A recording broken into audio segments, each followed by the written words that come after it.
Up next is Mulan and Shang.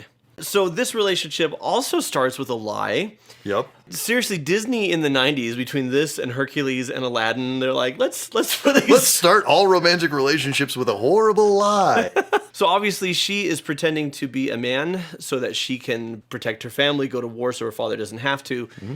And what irks me is that Shang, obviously, he's not even looking at her as a romantic interest. Yeah. Not because, I mean, in the story, it's because of heteronorms, but also because he's a military leader and she's a soldier. And so at this point, like... Yeah, she's under his command. Like, yeah, this is... He's just one of her troops. Yeah, but he's really hard on her. He sees her as weak, tries to cast her off, and then, of course, like, that moment where she climbs the pole. I mean, come on. Here's where that relationship starts to fall apart. The truth comes out that she is a woman. He feels betrayed because there was a lie. He doesn't take the time to consider the why. Right. And that's the thing, is there can be wrong behavior in a relationship, but when we fail to consider the why, we fail to see the person. Right. And it may not change the outcome of things. Like if someone lies to you or deceives you or betrays your trust, you may choose not to trust them anymore. But when we just look at behavior and we don't look at motivation, once again, we make misjudgments. And that's exactly what he does. I'm conflicted. They're sad because they knew they did it wrong. Sending her away. Shang! Mulan? The Huns are alive. They're in the city. You don't belong here. But your hair looks fantastic when it's down. Shang, I saw them in the mountains. You have to believe me. Why should I? Shang, don't be an idiot, man. Why else would I come back? You said you trust Ping. Why is Mulan any different? So when she says Shan Yu is here, Yeah. he says, go home, you don't belong here. Right. Which is peak stupidity. It's incredibly dumb. Imagine if someone that you felt betrayed by, but had risked their life for you, saved your life, and proven time and time again that your safety was of utmost importance to you, runs into a room and says there's a fire. Also proven over and over again that they're, a fire prevention genius. So in fairness, he does listen to her. She does save the day. He does value not just her contributions, but her leadership. Mm-hmm.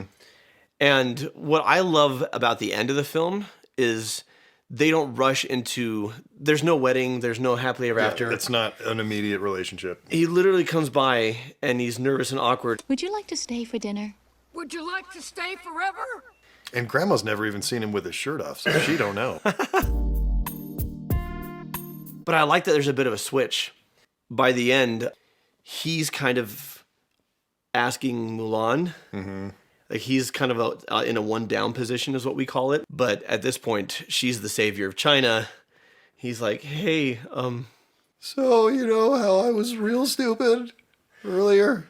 This is like after high school when you're too cool for the people who are too cool for you. But Mulan's cool about it because, again, shirtless Shang covers a multitude of sins. So many. In general, like those sort of opposite sides of the tracks relationships, have you dealt with many of those with like clients? Does that does that go well? Does it often end in problems or? It ends in problems if you buy into all you need is love. Okay. I mean, it's a great song. I love the Beatles, but you need way more than just love. Mm. You need the wisdom and the foresight to see things in advance and then to say, here's how we're going to handle them. And you can't do that with everything, but to look at what are some bumps that we might hit. This is why my favorite counseling is early in the relationship, when things are good. I love it when I get calls from people and I say, so tell me what's going amiss in the relationship. They're like, we're great.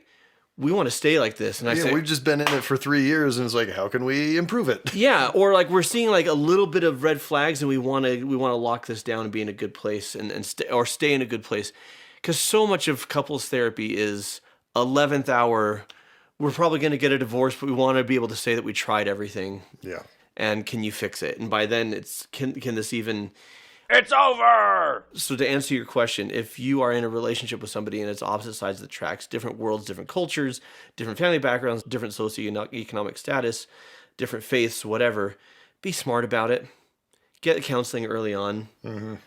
Have a roadmap of how you're going to handle things. There will still be things that you couldn't have foreseen, but being able to work through as much of that in advance as possible will save you a lot of heartache and could even save the relationship.